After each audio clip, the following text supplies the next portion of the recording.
Hi this is Arshad इमाम। Today topic is carbonates compound. हालांकि हमने लास्ट लेक्चर में कार्बोनेट्स कंपाउंड के बारे में पढ़ा है, कार्बन की प्रॉपर्टीज़ के बारे में पढ़ा है। लास्ट हमने इलेक्ट्रॉप्स ऑफ द कार्बन तक कवर किया था। तो इलेक्ट्रॉप्स का बेसिकली जो कार्बन के इलेक्ट्रॉप्स है तो वो तीन टाइप्स का हमने पढ़ा था कि इलेक्ट्रॉप्स जो है इलेक्ट्रॉप्स ऑफ कार्बन, जो कार्बन के इलेक्ट्रॉप्स है, first one is graphite,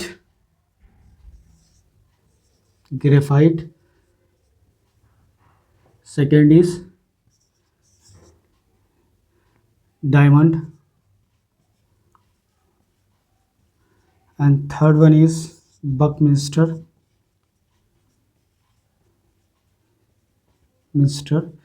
fullerene। ये तीन इलेक्ट्रॉप्स है कार्बन के। तो इलेक्ट्रॉप्स का लिटरली मीनिंग ये होता है ना कि कार्बन के फॉर्म है, मतलब कार्बन इन सब कार्बन से ही बना हुआ है। तो इसका मतलब ये होगा कि इसकी केमिकल प्रॉपर्टीज़ जो होगा वो केमिकल कंपोजिशन या केमिकल प्रॉपर्टीज़ इसका तीनों में, ग्रेफाइट, डायमंड और बकमिस्टर फ्लोरीन में, तीनों में सेम होगा।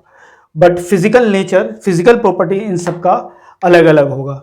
मतलब इसका हमने पहले लास्ट लेक्चर में डायमंड्स के बारे में पढ़ा था, तो डायमंड से कंटिन्यू करते हैं। तो डायमंड के बारे में ये था कि डायमंड का जो स्ट्रक्चर होता है वो रेगुलर टेट्राहेड्रॉन होता है। तो वो स्ट्रक्चर कैसा होता है? तो डायमंड का स्ट्रक्चर 4 कार्बन होता है, each carbon is bonded with 4 other carbon atoms. इस टाइप से ये 4 अदर कार्बन आइटम से जॉइंट स्ट्रक्चर बनाता है।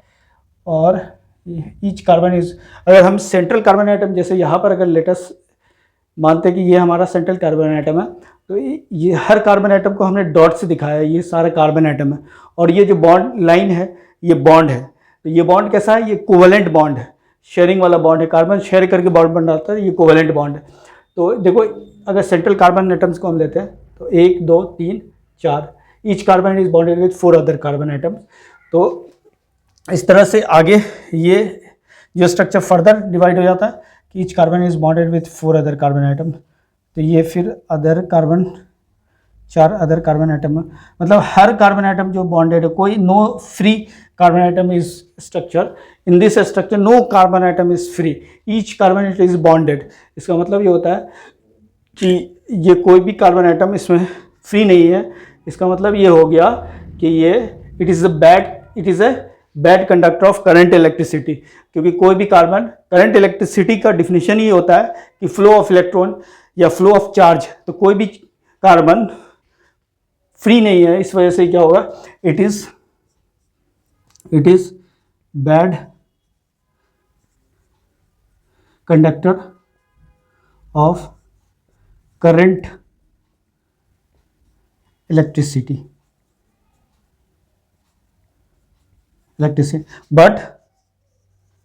but it is good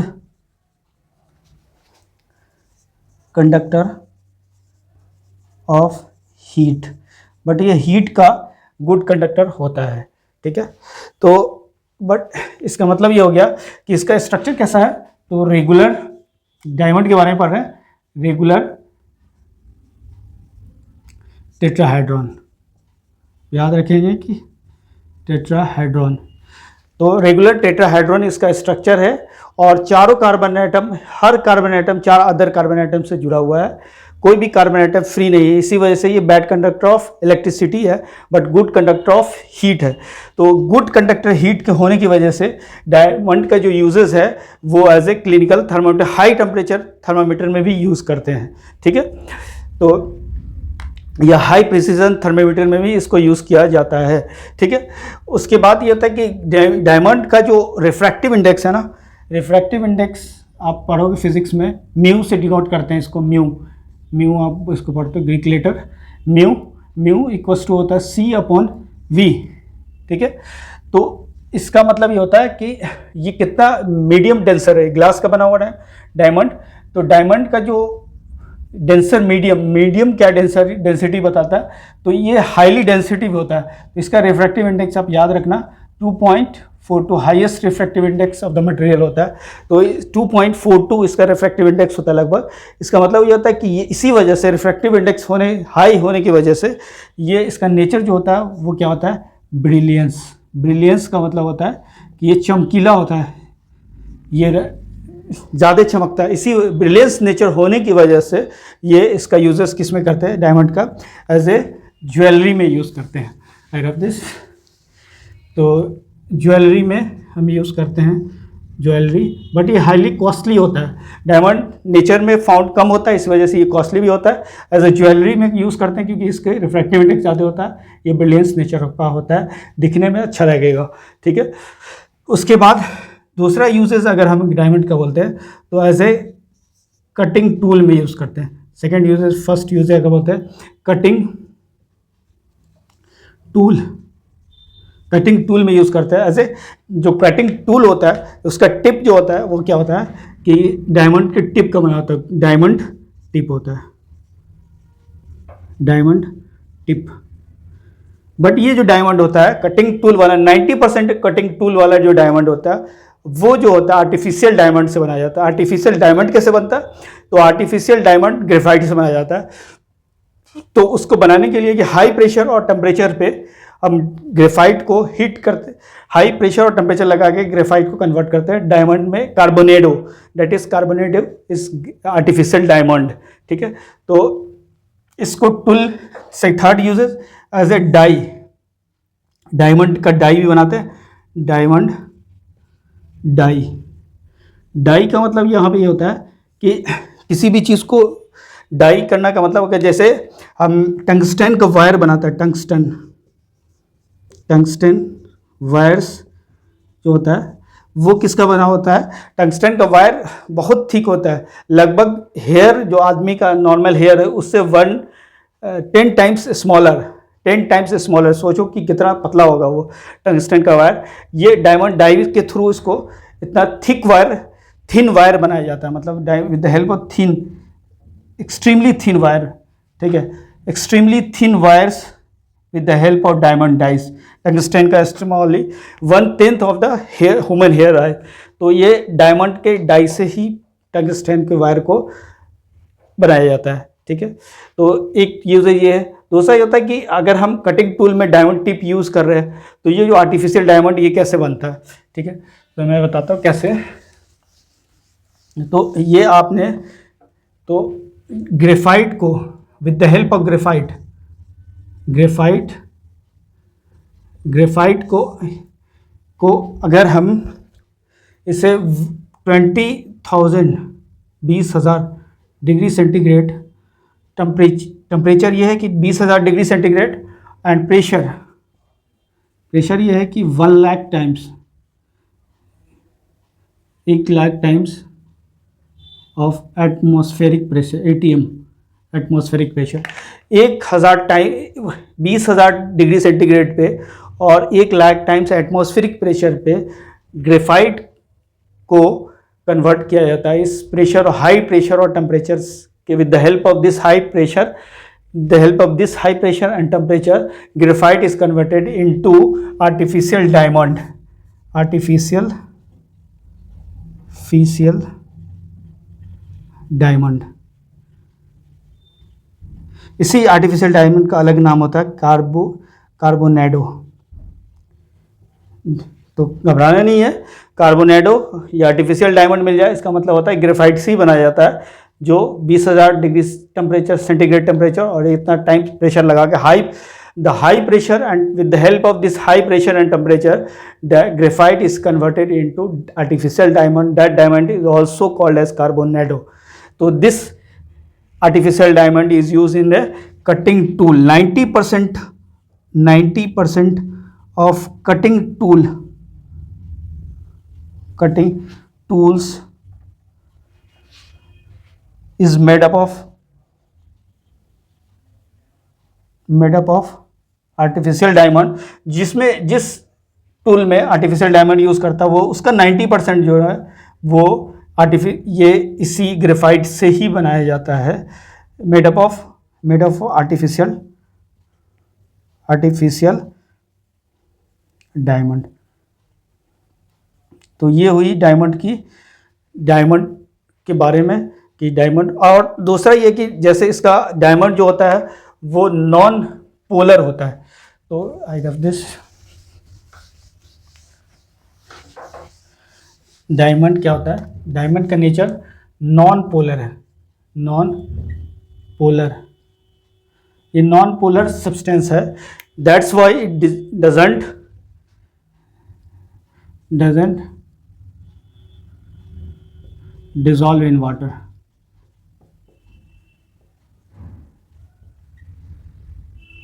ठीक है, तो ये नॉन पोलस है। और डायमंड क्या होता है, it is brittle in nature, diamond is not ductile, brittle in nature. ये क्या होता है, ब्रिटल होता है, brittle in nature, not ductile. Brittle का खासियत क्या होता है, ब्रिटल का मतलब होता है, ब्रिटल मटेरियल वो मटेरियल होता है जिसमें कंप्रेसिव स्ट्रेंथ ज़्यादा होता है। जैसे अगर आप सिंपल अगर ग्लास लेते हो, ये ग्लास का स्लैब है, तो ग्लास के रॉड पे आपने फोर्स लगाया, कंप्रेसिव टाइप फोर्स, और इसी ग्लास स्लैब पे आपने टेंसाइल नेचर का फोर्स लगाया, तो कंप्रेसिव स्ट्रेंथ जो होगा इसका ज़्यादा होगा in comparison to tensile strength, क्योंकि जो ग्लास होता है वो ब्रिटल नेचर का। और ब्रिटल मटेरियल की खासियत क्या होती है, ग्लास वो क्या होता है कि वो अगर चूड़ होगा तो वो क्या होगा, टूटेगा, ब्रेक्स डाउन करेगा, तो वो फेल्स करेगा या ब्रेक डाउन करेगा, तो वो क्या होगा, एज ए चूड़ का मतलब यहाँ पर हो गया कि स्मॉल उसका पार्टिकल में टूटेगा वो। ठीक है, तो ब्रिटल नेचर का होता है, डक्टाइल नेचर का नहीं होता। डक्टाइल का मतलब होता है date can be easily drawn into wire. तो डायमंड को हम वायर के फॉर्म में नहीं कन्वर्ट कर सकते हैं, तो ये इसका नेचर हो गया। ठीक है, और डायमंड का बोलते हैं कि melting point, it's have high melting point, it's have high melting point, इसका मेल्टिंग पॉइंट हाई होता है, लगभग 3500 डिग्री सेंटीग्रेड होता है, तो इसके पास हाई मेल्टिंग पॉइंट होता है। बट ये जो है डायमंड में जो बॉन्ड है वो कैसा है, कोवेलेंट बॉन्ड से बना होता है। बट हम जानते हैं कि इन जनरल कि कोवेलेंट बॉन्ड जो होता है वो weak van der Waals force of attraction होता है, तो इजीली ब्रेक डाउन होगा। बट डायमंड की स्टिल उसके बावजूद डायमंड के पास हाई मेल्टिंग पॉइंट है। ये डायमंड एंड ग्रेफाइट है द एक्सेप्शन केस, जिसमें कोवेलेंट बॉन्डिंग है, उसके बावजूद इसका मेल्टिंग पॉइंट हाई होता है। ठीक है, तो ये डायमंड के बारे में हो गया। Let's continue with the graphite. तो आपने सबने देखा होगा ग्रेफाइट, तो पेंसिल का जो लीड होता है जिससे हम लिखते हैं, पेंसिल जो बच्चे लिखते हैं, तो वो जो होता है वो किस कलर का होता है, तो डार्क ग्रे ही होता है। तो सेकेंड फॉर्म ऑफ क्या है, graphite.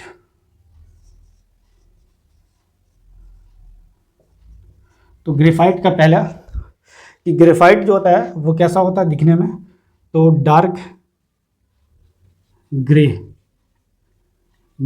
Solid substance, it is dark grey solid substance, जो आपने पेंसिल के लीड में भी देखा। ठीक है, तो डायमंड का अगर हम स्ट्रक्चर देखते हैं, तो डायमंड ना स्ट्रक्चर वो हेक्सागोनल शीट के फॉर्म में इस टाइप से बनाता है। ये भी एक शीट का एरो होता है, और each carbon is bonded with 3 carbon atoms, और 1 कार्बन आइटम इसमें फ्री होता है। ठीक है, ये एक फर्स्ट लेयर हुआ। इसी तरह ये सेकेंड लेयर इसके नीचे आएगा जस्ट। ठीक है, तो स्ट्रक्चर हम बोलेंगे क्या होता है, डायमंड का स्ट्रक्चर इसका हो गया हेक्सागोनल शीट, हेक्सागोनल शीट होता है। ठीक है, तो और ये हर carbon atom 3 other carbon atom से जुड़ा होता है, और जो ईच कार्बन वो सारे तीनों carbon atom lie in the same plane, एक ही प्लेन में लाई करते हैं, सेम प्लेन, इसी वजह से इसको प्लेनर स्ट्रक्चर भी बोलते हैं। ठीक है, तो लाई, और एक carbon atom free carbon atom होता है, जैसे each carbon is bonded with 3 other carbon atom, 1 carbon atom free, इसी वजह से ये होता है। It is good conductor, it is good conductor of current electricity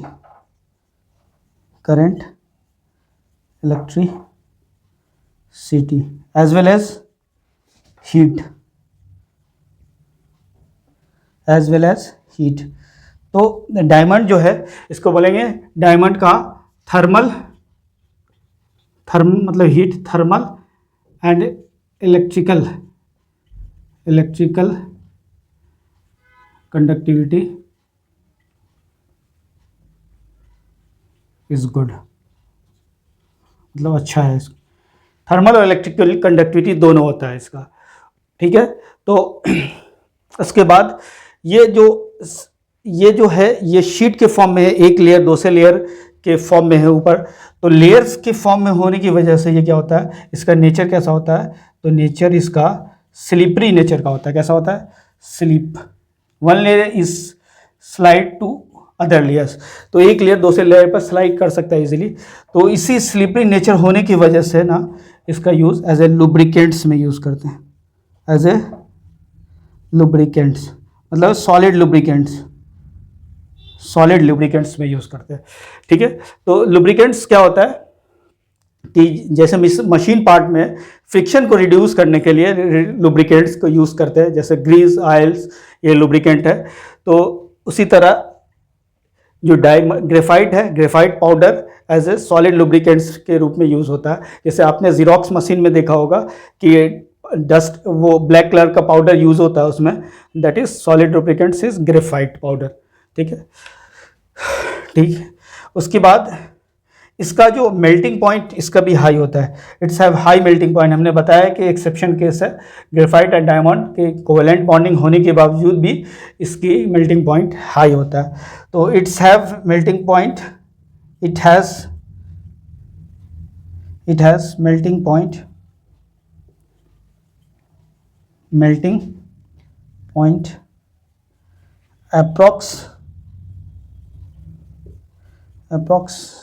3730 degree centigrade, इतना लगभग होता है। ग्रेफाइट के पास इतना मेल्टिंग पॉइंट होता है, तो ये इसकी मेल्टिंग पॉइंट है। उसके बाद इसकी डेंसिटी, इट हैज़ डेंसिटी को हम रो से दिखाते हैं। डेंसिटी ये आपको रो RHO, ये भी आप हायर क्लासेस में जब आओगे तो रो से दिखाते हैं। तो वो होता है, डेंसिटी का फॉर्मूला होता है मास अपॉन वॉल्यूम, ठीक है, मास अपॉन वॉल्यूम। तो kg पर metre cube standard SI unit अगर बात करते हैं, बट यहाँ पे जो वैल्यू है 1.5 से 2.3 kg ग्राम सेंटीमीटर क्यूब, ये वेरी करता है, ठीक है।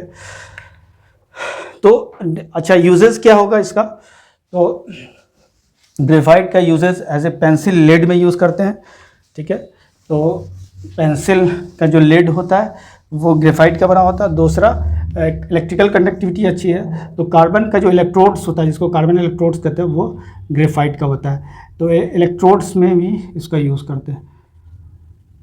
इलेक्ट्रोड्स का जो electrode, positive electrode, negative electrode, positive electrode को एनोड बोलते हैं, निगेटिव इलेक्ट्रोड को कैथोड बोलते हैं। तो वो जो इलेक्ट्रोड बना होता है कार्बन का इलेक्ट्रोड, वो ग्रेफाइट का बना होता है, क्योंकि graphite is the good conductor of heat, ठीक है।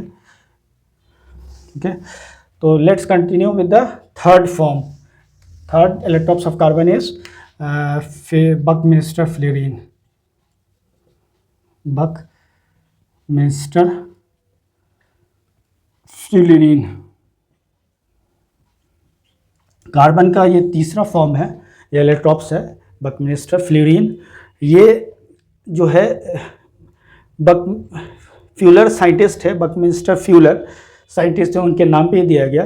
तो ये कार्बन का स्मॉलेस्ट बकमिंस्टर फ्लोरीन जो है कंटेन द 60 कार्बन आइटम्स, और each carbon atom arranged in the form of pentagons and hexagons.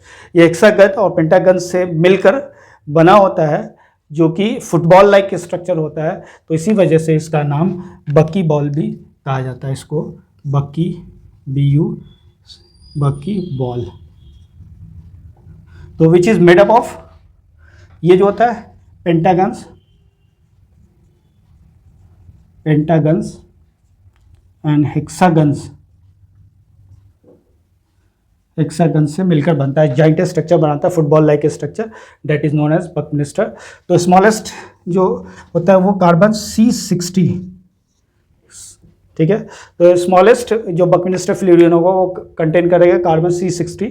तो बोलते हैं कि एक buckminsterfullerene contain how many pentagons and hexagons, तो ये क्वेश्चन आता है। तो तो बकमिस्टर फ्लूरिन में 12 पेंटागन्स होता है, याद रखना आप, ये इम्पोर्टेंट क्वेश्चन है। And 20 hexagons are in their, hexagons, या कार्बन C120, ये भी बकमिस्टर फ्लूरिन है, ठीक है। तो ये कार्बन का ये थर्ड फॉर्म है, ठीक है। It is also non soluble in water, ये वाटर में नॉन सॉल्युबल है, but soluble, it is non soluble in water but soluble in methyl benzene, methyl benzene, methyl benzene में ये soluble है, ठीक है। तो इट इज़, और इसका यूजेस क्या है, तो यूजेस बकमिस्टर फ्लूरिन का यूजेस एज ए, इसका यूज़ करते हैं सेमीकंडक्टर,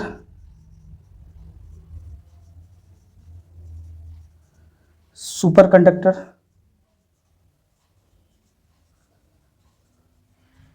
या वायर्स जो बनता है, वायर्स, रिइंफोर्स्ड प्लास्टिक वायर्स जो होता है, जो हम बोलते हैं कार्बन नैनो ट्यूब्स होता है, तो वो उस फॉर्म में यूज़ करते हैं एज ए, तो वायर्स मतलब carbon nano tubes, carbon nano tubes made up of Buckminster फ्लूरिन।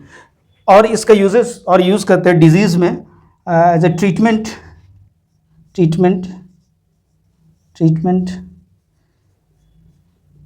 Cancer और AIDS, acquired immunodeficiency syndrome. तो इसके ट्रीटमेंट में, कैंसर और एड्स के ट्रीटमेंट में बकमिस्टर फ्लूरिन के कंपाउंड्स का हम यूज़ करते हैं, ठीक है। तो ये हुआ बकमिस्टर फ्लूरिन के बारे में, ये थर्ड फॉर्म है कार्बन कंपाउंड का। तो आगे हम कंटिन्यू करते हैं कि हमने पढ़ा था लास्ट, आई रफ दिस फर्स्टली, लास्ट हमने पढ़ा था कि ऑर्गेनिक कंपाउंड्स। तो 18th सेंचुरी में जो कंपाउंड्स होता है, मेनली इस कंपाउंड्स को क्लासिफाई किया गया था कि कंपाउंड्स इस तरह से,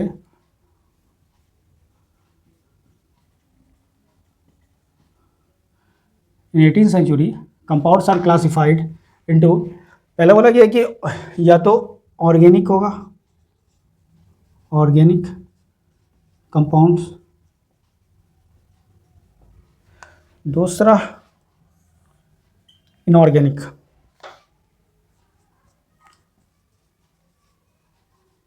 इनऑर्गेनिक कंपाउंड्स होगा, ठीक है। तो ऑर्गेनिक कंपाउंड्स सुन के घबराना नहीं है। ऑर्गेनिक कंपाउंड्स को ये बोला गया है कि जो भी लिविंग थिंग होगा, लिविंग थिंग का मतलब होगा प्लांट्स या एनिमल्स से जो कंपाउंड मिलेगा उसे ऑर्गेनिक कंपाउंड्स कहेगा। The compound which is direct और indirect obtained from the living things, that is plants and animals, are called organic compounds. Just like example इसका sugar, glucose,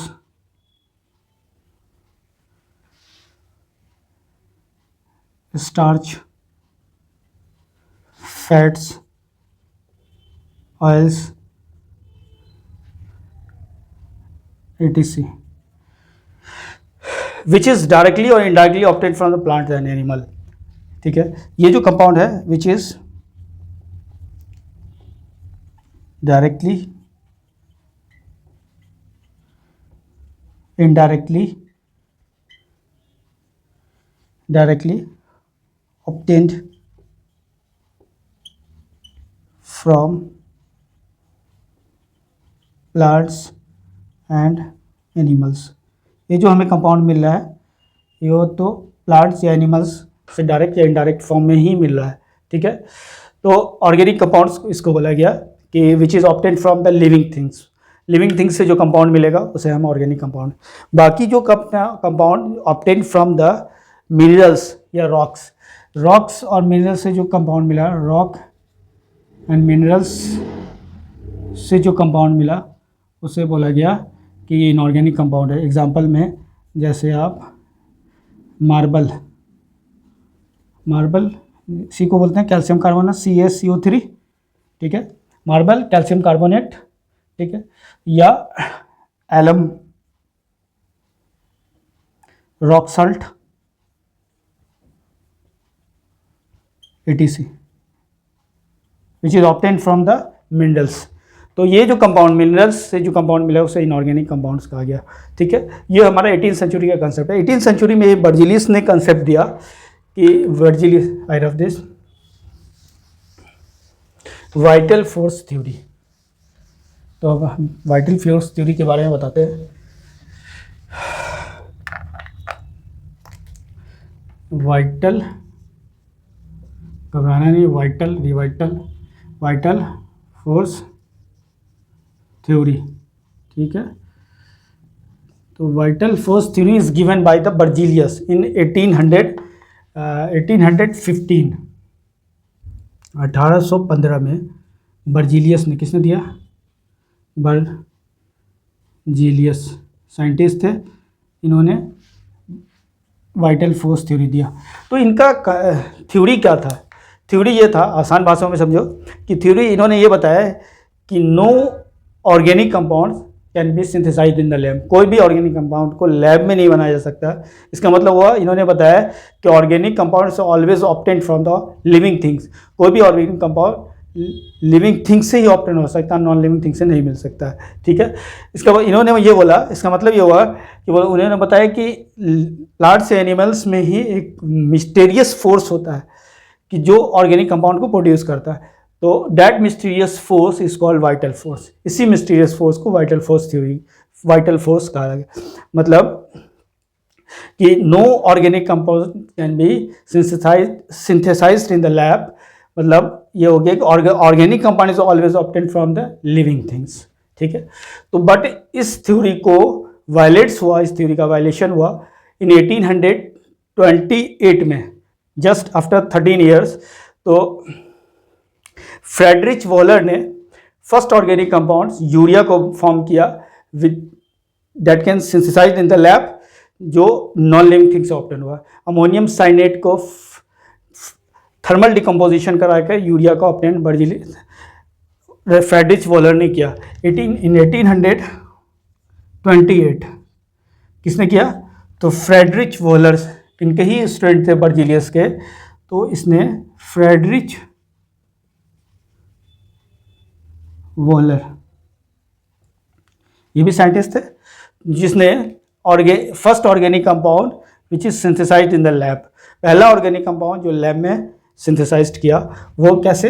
तो अमोनियम साइनेट को, ammonium साइनेट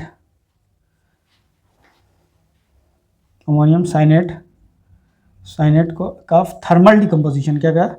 thermal decomposition urea में obtain किया, urea, ठीक है। तो Friedrich Wohler ने अपने ही टीचर के laws of vital force theory को डिसअप्रूव किया इन 1828 में, जो यूरिया बनाकर कि ऑर्गेनिक कंपाउंड है urea which is synthesised in the lab, ठीक है। तो अमोनियम साइनेट का अगर हम फॉर्मूला लिखते हैं तो क्या होगा? NH4, याद रखना आप, NH4CnO। इसको थर्मल डिकम्पोजिशन में डेल्टा, मतलब यहाँ पे हीट को डिनोट करते हैं। यहाँ पर डेल्टा मतलब, डेल्टा का मतलब चेंज, टेम्परेचर का चेंज यहाँ पे कराया। तो ये ऑब्टेन हुआ NH2 को NH2, ऑक्सीजन NH2। याद करने का तरीका NH2 को NH2, ठीक है। इसका बट मॉलिक्यूल यही यूरिया है। इसका मॉलिकुलर फॉर्मूला अगर बोलते हैं तो 2 नाइट्रोजन तो N2H4CO, ये मॉलिकुलर फॉर्मूला हुआ यूरिया का, ठीक है। तो first organic compound which is synthesised in the lab by the Friedrich Wohler in 1828 which violates the vital force theory, ठीक है। तो ये कंसेप्ट था हमारा, जो पहले कंसेप्ट था कंपाउंड्स के बारे में, ऑर्गेनिक और इनऑर्गेनिक के बारे में। बट हमें अब आगे कंटिन्यू करना है मॉडर्न कंसेप्ट क्या है ऑर्गेनिक कंपाउंड्स के बारे में, ऑर्गेनिक कंपाउंड्स के बारे में। तो let's continue with the modern concept of organic compounds. तो आप लिखो मॉडर्न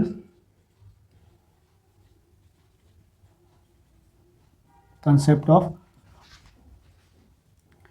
ऑर्गेनिक कंपाउंड्स।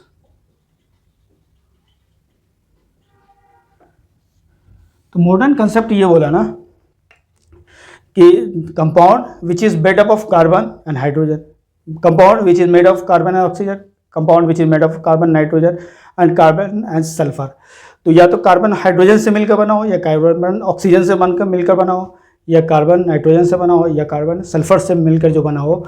तो उस कंपाउंड्स को मोस्ट ऑफ देम जो कंपाउंड होगा तो ये कार्बन एंड हाइड्रोजन से मिलकर बना हो, या कार्बन एंड नाइट्रोजन से मिलकर बना हो, या कार्बन एंड ऑक्सीजन से मिलकर बना हो, या कार्बन एंड सल्फर से मिलकर बना हो। इसी मॉडर्न कंसेप्ट यही है कि या मोस्ट ऑफ द कंपाउंड जो बनेगा carbon hydrogen, carbon nitrogen, carbon oxygen, carbon sulphur से मिलकर जो कंपाउंड्स बनेगा उसी को हम ऑर्गेनिक कंपाउंड्स कहेंगे।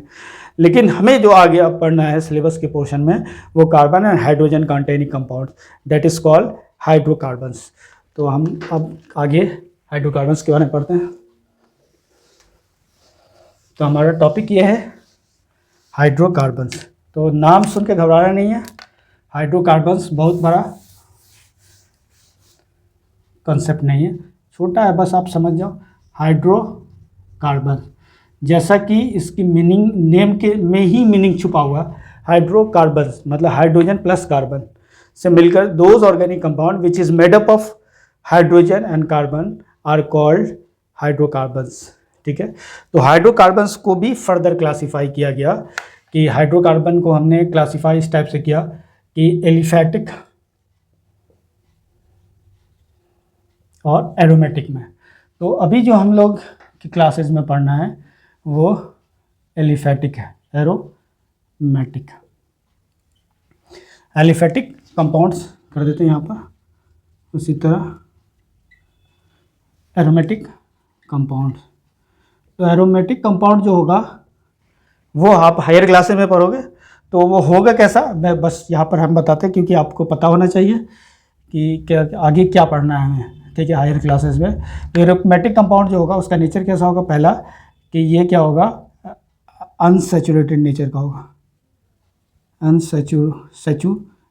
अनसैचुरेटेड से घबराना नहीं। अनसैचुरेटेड मतलब सिंगल बॉन्डेड कंपाउंड नहीं होगा, या डबल या ट्रिपल बॉन्डेड कंपाउंड को अनसैचुरेटेड कंपाउंड। दूसरा प्रॉपर्टी ये होगा, ये साइक्लिक नेचर होगा, ऑलवेज इन साइक्लिक, ये साइक्लिक होगा ऑलवेज, ठीक है। इसमें इलेक्ट्रॉन का फिक्स पोजीशन नहीं होगा, इलेक्ट्रॉन का रिवॉल्विंग होगा। तो delocalization of electron,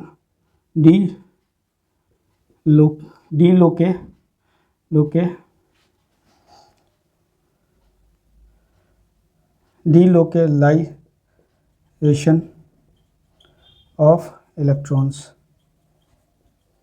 delocalisation of electrons. उसके बाद ये प्लेनर इन नेचर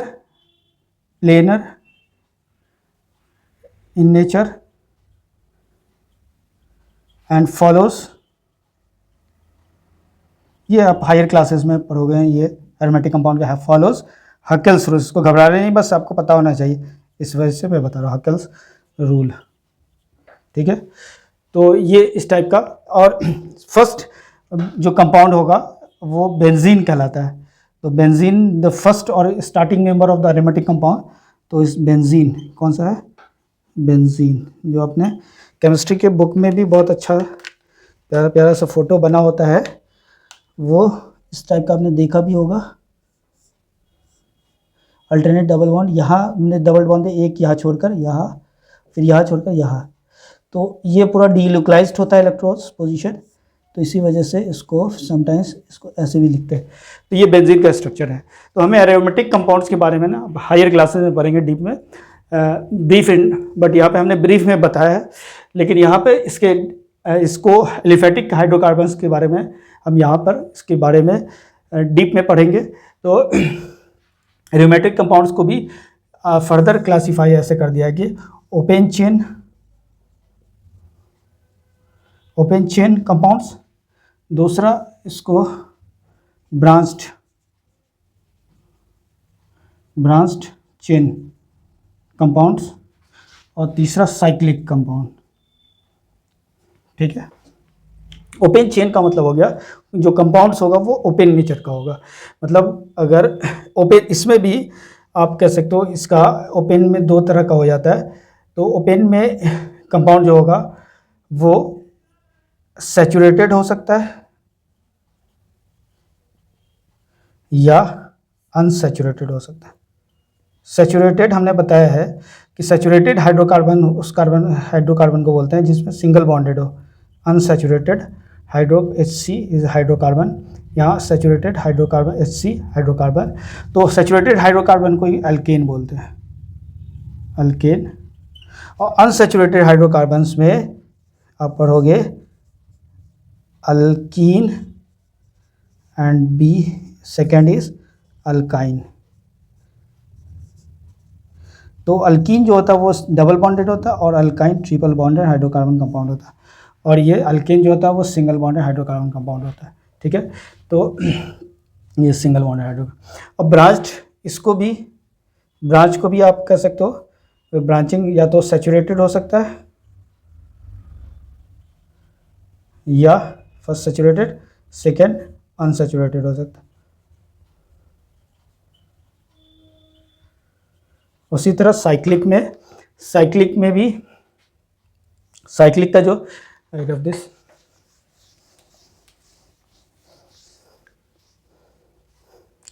साइक्लिक जो होगा वो कार्बोसाइक्लिक होगा, कार्बोसाइक्लिक। इसी को होमोसाइक्लिक, होमो मतलब सेम, होमोसाइक्लिक हो नेचर का होगा। दूसरा हो सकता है हेटेरोसाइक्लिक, ठीक है। तो ये दो तरह का साइक्लिक कंपाउंड होगा। अच्छा, ओपन में, जैसे ओपन कंपाउंड मैं बताता हूँ यहाँ से इसको। तो ओपन में देखो, आप ओपन कंपाउंड में क्या कर सकते हो, जैसे CH3 एग्जांपल लेते हैं, CH3 CH2 CH3, ये सिंगल बॉन्डेड है सारा और ये कंपाउंड ओपन है। ठीक है, तो ये ओपन सैचुरेटेड हाइड्रोकार्बन कंपाउंड्स हो गया। अगर इसमें हमने ऐसा कर दिया कि सपोज CH3 एक हाइड्रोजन हटा दिया, यहाँ पर double bond CH double single bond CH3, ठीक है। तो इसमें क्या होगा कि यहाँ पे CH2, ठीक है, CH2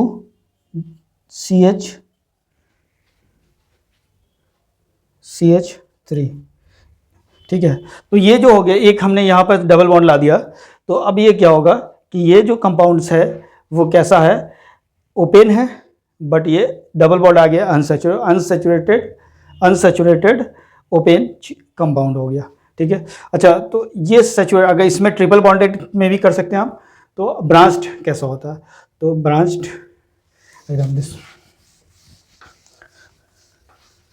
अगर हमने ब्रांच में ऐसे कर दिया CH3 CH3 CH3, ठीक है। तो ये कैसा कंपाउंड है कि सेकंड कार्बन में हमने ब्रांचिंग कर दिया है।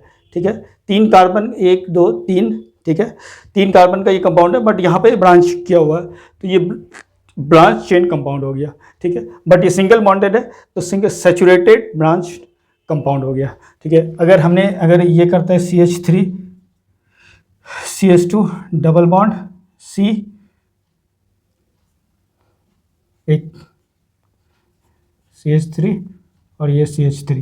तो यहाँ पे जो कंपाउंड आ गया वो कैसा है कि यहाँ पे ब्रांच्ड है, बट ये double bond unsaturated branched compound हो गया। ठीक है, सिमिलरली ऑन इस तरह से ही होता है। तीसरा साइक्लिक के लिए मैं समझाता हूँ कि साइक्लिक कैसा होता है। तो एक साइकिल फॉर्म होने के लिए मिनिमम जो कंपाउंड चाहिए ना, हमें 3 कार्बन चाहिए एक साइकिल फॉर्म करने के लिए। जो 3 पॉइंट चाहिए, अगर कार्बन को आप डॉट से दिखा रहे हैं तो मिनिमम पॉइंट्स कितना होना चाहिए कोई भी साइकिल बनने के लिए, और तीनों पॉइंट कैसा होना चाहिए, आप मैथ में पढ़ते हो कि नॉन कोलिनियर होना चाहिए। तो एक साइकिल फॉर्म होने के लिए मतलब एक ट्रायंगल ही बना सकते हो आप इस टाइप से। तो ये एक कार्बन हम यहाँ पर है डॉट से दिखा रहे हैं, इसके वर्टिसेस पॉइंट आ रहा है कार्बन। तो ये कार्बन से साइकिल फॉर्म किया, और कार्बन और हाइड्रोजन, हमेशा कार्बन को 4 बॉन्ड चाहिए। तो इस तरह से दो हाइड्रोजन इस पर लगा हुआ है, तो ये अंडरस्टूड होता है। ये साइक्लो इसका नाम होता है, आप हम लोग नेमिंग के बारे में पढ़ेंगे आगे, साइक्लोप्रोपेन। ठीक है, तो ये कार्बोसाइक्लिक या होमोसाइक्लिक, कार्बन और हाइड्रोजन से मिलकर ये कंपाउंड्स बना हुआ है। ये कार्बो या होमोसाइक्लिक कंपाउंड्स है, और ये सैचुरेटेड है। ठीक है, सैचुरेटेड साइक्लोप्रोपेन या साइक्लो अल्केन वाला कंपाउंड है और सैचुरेटेड है। अगर हमने इसी को बनाया इस टाइप से और कहीं पे भी एक डबल बॉन्ड दे दिया, तो ये साइक्लो है, होमोसाइक्लिक कंपाउंड है, बट ये अनसैचुरेटेड है। Okay, are you getting my point? उसी तरह हमने 4 इस टाइप से बॉन्ड का बनाया। तो ये साइक्लो, इसका नाम क्या होगा, साइक्लो ब्यूट, 4 को ब्यूट बोलते हैं, आगे मैं बताऊंगा, साइक्लोब्यूटेन। बट ये कार्बोसाइक्लिक होमोसाइक्लिक कंपाउंड्स हैं। ठीक है, तो ये हमें आगे ये सब पढ़ना है। उसके बाद हेट्रोसाइक्लिक कंपाउंड्स कैसा होता है कि जैसे एक स्ट्रक्चर में बताओ, ये यहाँ पे ऑक्सीजन एटम आ गया। ठीक है, ये डबल बॉन्ड यहाँ पर और एक डबल बॉन्ड यहाँ पे, तो ये कार्बन और हाइड्रोजन के अलावा एक ऑक्सीजन एटम आ गया। तो ये हेट्रोसाइक्लिक कंपाउंड्स है, और इसका नाम है, इस वाले कंपाउंड का नाम है फ्यूरान। आप याद रखना, फ्यूरान। ठीक है, तो ये हाइड्रोकार्बन का क्लासिफिकेशन हो गया कि mainly classify hydrocarbon saturated and unsaturated and cyclic compounds में किया गया। ठीक है, तो अब फर्स्टली जो हमने पढ़ा कि हाइड्रोकार्बन में वो क्लासीफाई है अल्केन। तो सैचुरेटेड हाइड्रोकार्बन कंपाउंड को हम बोलते हैं अल्केन, उसके बारे में पढ़ते हैं। उससे पहले कि हमें ये पढ़ना है कि जो बहुत सारा नेमिंग है, जैसे किसी का नाम है, बहुत लोग हैं दुनिया में, हर आदमी का नाम अलग अलग रखा गया है। उसी तरह कंपाउंड्स बहुत सारे बना रहा है, कार्बन्स का नेचर ही वर्सेटाइल नेचर का है, तो बहुत सारे कंपाउंड्स बना रहा है। तो कंपाउंड जो organic compound, mainly organic compound जो बना रहा है, उसका नेम अलग अलग होगा। तो उसका नेमिंग जो है ना, 2 तरह से नोमेनक्लेचर किया गया कि नोमेनक्लेचर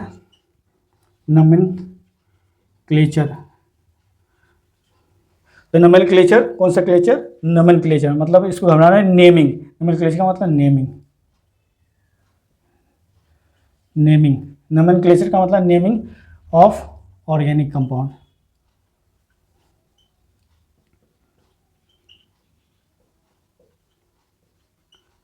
तो 2 सिस्टम चलता था इसका। पहला ये कि फर्स्ट इज ट्रिवियल नेम, ठीक है, ट्रिवियल नेम,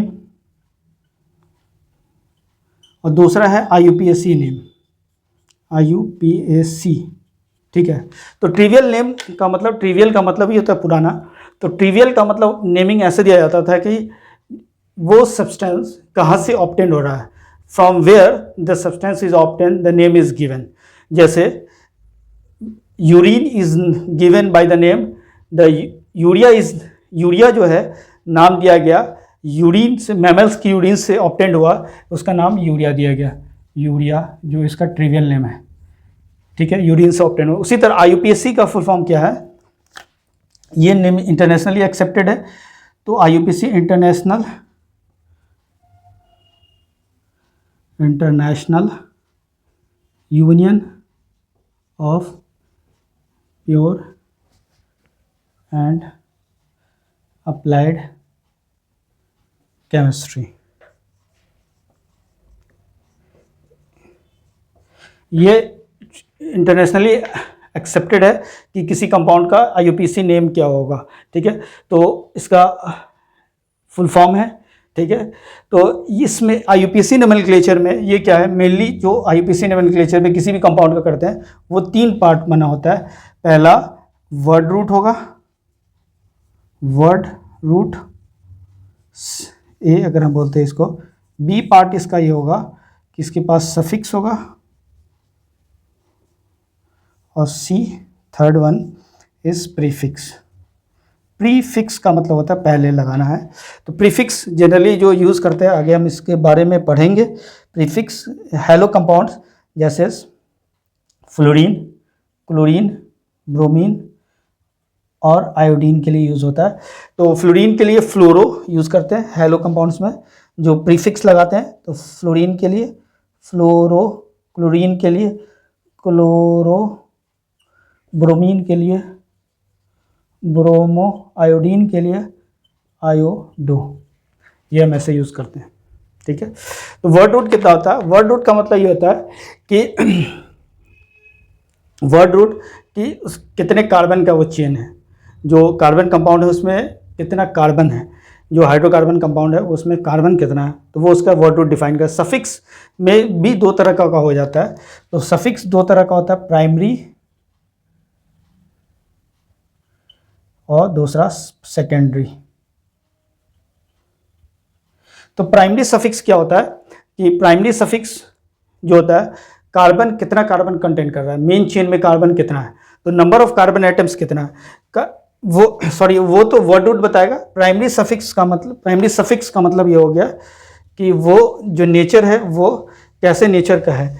मतलब प्राइमरी सफिक्स जैसे अल्केन के लिए अगर सिंगल बॉन्डेड कंपाउंड है तो अल्केन के लिए एन, अल्कीन के लिए ईन ऐड हो जाता है, और अल्काइन के लिए आइन ऐड हो जाता है। ये प्राइमरी सफिक्स है। और सेकेंडरी सफिक्स में जो हम फंक्शनल ग्रुप पढ़ेंगे तब उसका फंक्शनल ग्रुप को अभी याद रखो कि फंक्शनल ग्रुप को सेकेंडरी सफिक्स कहते हैं, ठीक है। तो जो हम IUPAC नेमिंग का आएगा, वो फॉर्मूला जो बनेगा वो IUPAC name of any compound, any organic compound वो किस टाइप से बनेगा, तो वो पहले प्रीफिक्स होगा। इसको नीचे लिखते हैं, तो वो फॉर्मूला इस टाइप से आएगा, IUPAC इक्वल टू करके लिख देते हैं, IUPAC नेम जो होगा वो कैसा बनेगा, पहला आएगा prefix plus word root plus primary suffix plus secondary suffix. तो यही IUPAC नेम में किसी भी कंपाउंड का नेमिंग में जो करेंगे इस फॉर्मूले को यूज़ किया जाएगा कि पहले प्रीफिक्स आएगा, फिर वर्ड रूट, फिर प्राइमरी सफिक्स, फिर सेकेंडरी सफिक्स यूज़ करेंगे।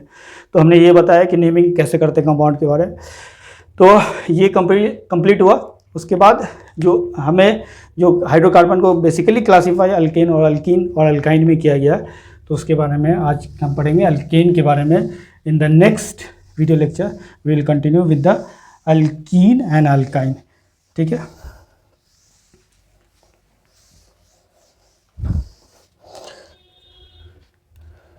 तो हमें पढ़ना है अभी अल्केन, ठीक है। इसी को बोला जाता है, अदर नेम इज अल्केन का अदर नेम होता है पैराफिन्स। अगर आप कहीं पे पैराफिन्स देखना, डोंट बी कंफ्यूज। तो पैराफिन्स का ये सिंगल बॉन्डेड कंपाउंड है, सैचुरेटेड हाइड्रोकार्बन कंपाउंड है। पैराफिन्स जो होता है वो 2 लैटिन वर्ड से बना है, param plus affinity. English sir लग रहा है इंग्लिश पढ़ रहे हैं नहीं, पैरम प्लस एफिनिटी, ठीक है। तो ये इस पैराफिन्स का मतलब होता है पैरम प्लस एफिनिटी। पैरम का मतलब होता है लेस रिएक्टिव, इसका लेस रिएक्टिव, एफिनिटी का मतलब होता है अट्रैक्शन, कशिश उर्दू में, अट्रैक्शन। तो एफिनिटी मतलब लेस रिएक्टिव, इसका लिटरली मीनिंग क्या होता है, less reactive towards reagent, reagent towards reagents. तो लेस रिएक्टिव होता है, the compound which is less reactive is alkane, saturated है तो इसी वजह से ये लेस रिएक्टिव होता है। तो इसका मतलब ये पैराफिन्स का लिटरल मीनिंग क्या हो गया, less reactive compounds are called paraffins. ठीक है, तो ये अल्केन। अच्छा, तो इसका जनरल फार्मूला क्या होता है, अगर हम किसी formula, general formula of alkane, formula short में मैं लिखता हूँ GF, don't confuse with the GF, GF is general formula. तो जनरल फार्मूला इसका हो जाता है CnH2n+2। ठीक है, तो आप इससे याद रखना कि इसका जनरल फार्मूला क्या है कि CnH2n+2। कई बार ये जनरल फार्मूला ही पूछता है। अब 1, इसका वैल्यू अलग अलग डालेंगे, इनका वैल्यू 1 डालेंगे, 1 से स्टार्ट होता है अल्केन में, तो 1 डालेंगे, इसका फॉर्मूला निकल के आएगा। तो अलग अलग कंपाउंड्स मिलेगा, तो उसका एक कार्बन का वर्ड रूट पहले बताएंगे। तो अगर इसमें इस जनरल फार्मूला में आप n का वैल्यू 1 डालो, पुट करो इन द जनरल फार्मूला, तो क्या आएगा C1H2 × 1+2। तो ये क्या हो जाएगा, C, एक कार्बन को नहीं लिखते, C1 ही लिखते हैं, और H2 2 1 2 +4। तो एक कार्बन, पहले हमें वर्ड रूट याद रखना पड़ेगा कि एक कार्बन को ना, इसका वर्ड रूट होता है मीथ, 2 कार्बन के लिए ईथ, 3 कार्बन के लिए प्रॉप, 4 कार्बन के लिए ब्यूट, 5 के लिए पेंट, 6 कार्बन के लिए हेक्स, 7 कार्बन के लिए हेप्ट, 8 कार्बन के लिए ऑक्ट, 9 कार्बन के लिए नॉन, 10 कार्बन के लिए डेक, अगर 11 है तो अनडेक, 12 है तो डोडेक, 13 कार्बन के लिए ट्राइडेक, टेट्राडेक, पेंटाडेक, ऑन सो ऑन। कार्बन 20 अलग हो जाता है, इसका नाम होता है आइकोसेन। ठीक है, तो ये हम इससे कंटिन्यू करेंगे कि आप word root meth, eth, prop, but, pent, hex, hept, oct, non, dec, आप सिर्फ हेक्ट ऑक्ट तक ही आप याद करोगे कंटिन्यू, तब भी आपका इससे काम हो जाएगा, ये सफिशेंट है आपके लिए। 7th हेप्ट ऑक्ट तक अगर भी याद करते हो तब भी हो जाएगा। ठीक है, तो अगर हमने 1 इसमें वैल्यू डाला, तो हमने ये बताया कि एक कार्बन के लिए इसका नाम 1 अल्केन है, तो अल्केन जो है, तो इसमें नाम में जब करेंगे नेमिंग तो ए नहीं ऐड हो जाएगा। तो इस कंपाउंड का क्या नाम होगा, तो इसका नाम होगा, एक कार्बन है मीथ और ये अल्केन ऐड हो गया मीथेन, इसका नाम हो गया। ठीक है, सिमिलरली n = 2 वैल्यू रखो, n = 2, तो C2H2 × 2 +2, तो ये हो जाएगा ना C2H, 2 2 4 +2 6, तो C2H6। तो इस कंपाउंड का क्या नाम होगा, 2 कार्बन के लिए ईथेन, 3 के लिए C3 2 × 3 +2, तो ये क्या होगा C3H8, तो ये हो जाएगा। 3 के लिए हमने बताया प्रॉप और n propane. Similarly carbon 4, n = 4, C4H2 × 4 +2, तो क्या हो जाएगा C4H10, ब्यूट, बोलो ब्यूटेन। n = 5, C5H2 × 5 +2, क्या आ जाएगा C5H12, पेंट एन, बोलो। ठीक है, इस तरह से on so on, hexane, heptane, octane, non and decane. तो बाकी जो है आप होमवर्क करना कि इनकी वैल्यू डाल के जनरल फार्मूला में आप इसको वैल्यू नेम जनरल फार्मूला में इसका मॉलिक्यूलर फार्मूला निकालना, ठीक है। जनरल फॉर्मूला में इनकी वैल्यू अलग अलग डालकर ये आपका होमवर्क करना। होमवर्क करने के बाद अच्छा, इसके बाद हमें इसके बॉन्डिंग देखते हैं कि कार्बन हाइड्रोजन से बना तो हुआ है कंपाउंड, शेयरिंग बॉन्ड होगा, कोवेलेंट बॉन्ड होगा, तो उसका इलेक्ट्रॉन डॉट स्ट्रक्चर कैसे शेयर हो रहा है, या लेविस स्ट्रक्चर इसका कैसा है, ठीक है, या बॉन्ड स्ट्रक्चर कैसा है, या कंप्रेस्ड स्ट्रक्चर इसका कैसा होगा। तो इसके बारे में हम देखते हैं अभी। आई रब दिस।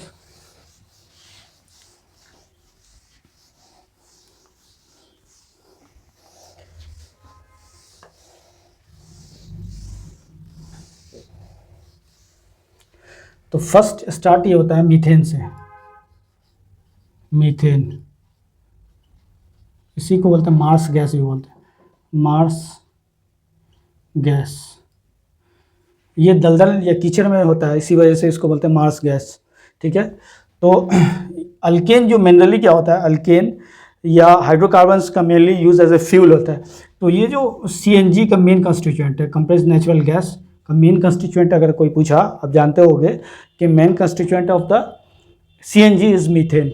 मीथेन जो है CNG का मेन कंस्टिट्यूएंट है, ठीक है। इसका फॉर्मूला क्या आएगा, एक कार्बन है तो CH4, ये इसका फॉर्मूला है, ठीक है, मीथेन। अच्छा, हम जानते हैं कि कार्बन के पास जो वैलेंस एटॉमिक नंबर 6 है, वैलेंस इलेक्ट्रॉन कितना है, वैलेंस शेल में इसके इलेक्ट्रॉन कितना है, 4 है। तो एक कार्बन के पास 4 in the outermost, there outermost shell ले ले, 4 इलेक्ट्रॉन है इसके आउटर मोस्ट सेल में। और हाइड्रोजन के पास कितना है, तो each hydrogen content 1 in there outermost shell. तो इस तरह से 4 आया।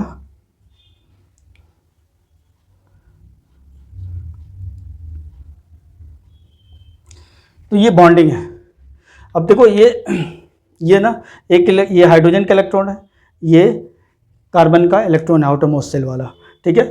अगर हमने डॉट, दोनों में डॉट से दिखाया, अगर हमने इस वाले डॉट को क्रॉस में कन्वर्ट कर दिया है कि अलग दिखने के लिए, तो ये जो स्ट्रक्चर होगा उसको हम बोलेंगे डॉट क्रॉस स्ट्रक्चर, ठीक है। तो अब ये कार्बन हाइड्रोजन कैसा कन्फिग्रेशन अटेंड कर लिया, तो हीलियम जैसा कन्फिग्रेशन अटेंड करके ये अपना स्टेबल हो गया। उसी तरह ये भी, इस हाइड्रोजन का भी डीवेट पूरा हो गया, इस वाले हाइड्रोजन का भी जो हीलियम जैसा कन्फिग्रेशन हो गया, इसका भी डीवेट पूरा हो गया। और कार्बन का कितना क्या हो गया, तो कार्बन का ऑक्टेट पूरा हो गया। देखो 2, 2 4, 2 6, 2 8, तो 8 इलेक्ट्रॉन कार्बन के वैलेंस शेल में हो गया। तो दोनों का काम हो गया, शेयरिंग करके हमने दोनों कंपाउंड स्टेबल हो गया अपने आप को। तो ये जो 1-2 इलेक्ट्रॉन से एक बॉन्ड, तो कार्बन हमेशा 4 बॉन्ड चाहिए, मतलब 4 दूना 8 इलेक्ट्रॉन, और ये 4 हाइड्रोजन आया इस तरह से। तो ये इसका बॉन्ड लाइन स्ट्रक्चर हो गया, ठीक है। तो ये इसका बॉन्ड लाइन, आगे जब हायर क्लासेस में आओगे तो बहुत सारे ऑर्गेनिक कंपाउंड्स का जो मोस्ट ऑर्गेनिक कंपाउंड है उसका बॉन्ड एंगल भी बताना पड़ता है। यहाँ पे बॉन्ड एंगल का मतलब होता है ये जो है 90 डिग्री बना रहा, तो ये इसका कैसा, ये हम लिख देते हैं बॉन्ड लाइन स्ट्रक्चर। और इससे कंप्रेस्ड स्ट्रक्चर CH4 हो जाएगा, सिंपल। तो लेविस डॉट स्ट्रक्चर या इलेक्ट्रॉन डॉट स्ट्रक्चर या dot cross structure, dot cross structure, इन सब का मीनिंग एक ही है, ये वाला स्ट्रक्चर, ठीक है। तो don't confuse with the Lewis, electron dot या डॉट क्रॉस स्ट्रक्चर, इन सब का मीनिंग एक है। बॉन्ड लाइन ये हो गया, कंप्रेस्ड स्ट्रक्चर ये हो गया।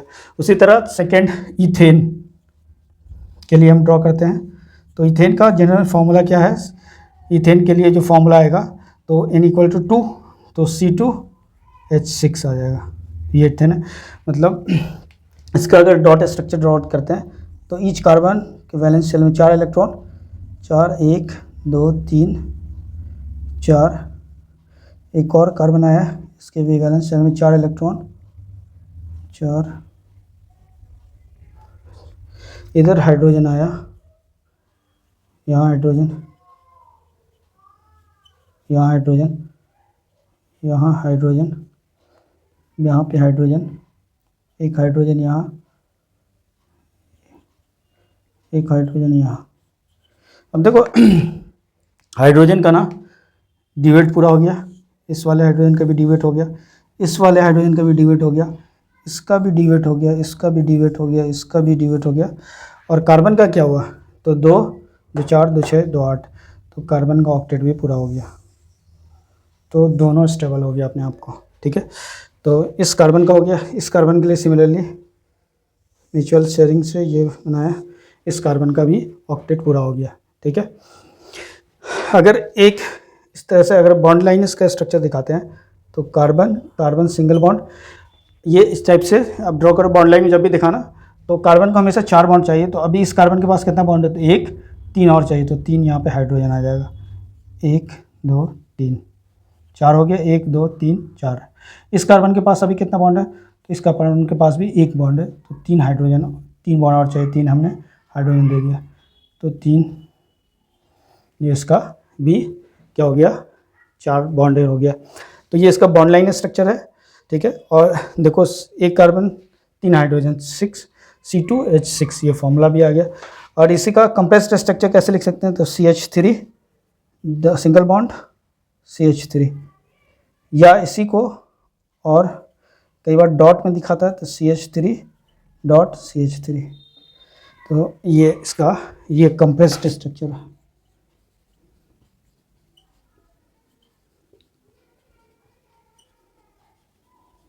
ठीक है।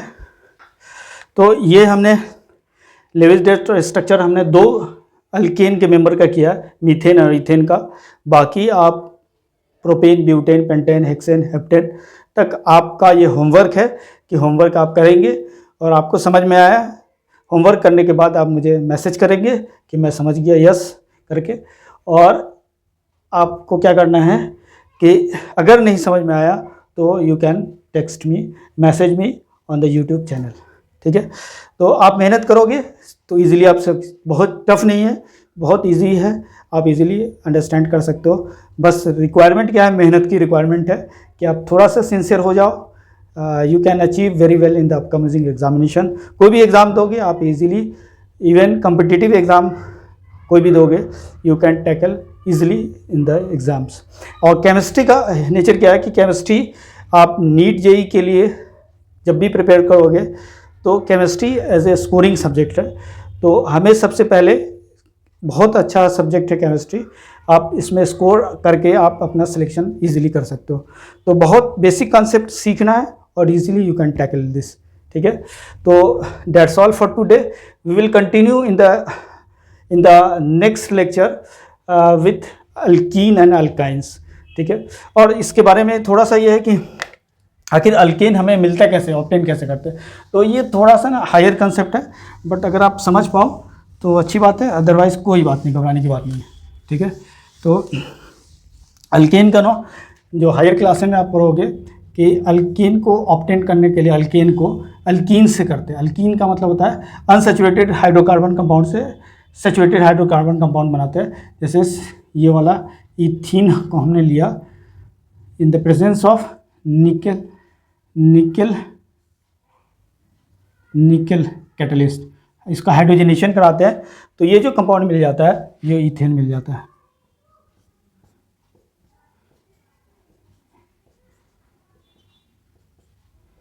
उसी तरह अल्काइल हैलाइड का रिएक्शन करते हैं, वुड्स रिएक्शन आप पढ़ोगे second, Wurtz reaction in higher classes. Wurtz reaction से भी अल्केन को ऑब्टेन किया जाता है। उसी तरह से जैसे आप एरोमेटिक कंपाउंड्स को कैसे बनाएंगे, तो हायर क्लासेस में ही पढ़ना है। जैसे हमने 6 कार्बन का एटम ले लिया, ठीक है। जैसे बॉन्ड लाइन में मैं दिखाता हूँ, 1 2 3 4 5, 1 2 3 4 5 और 6।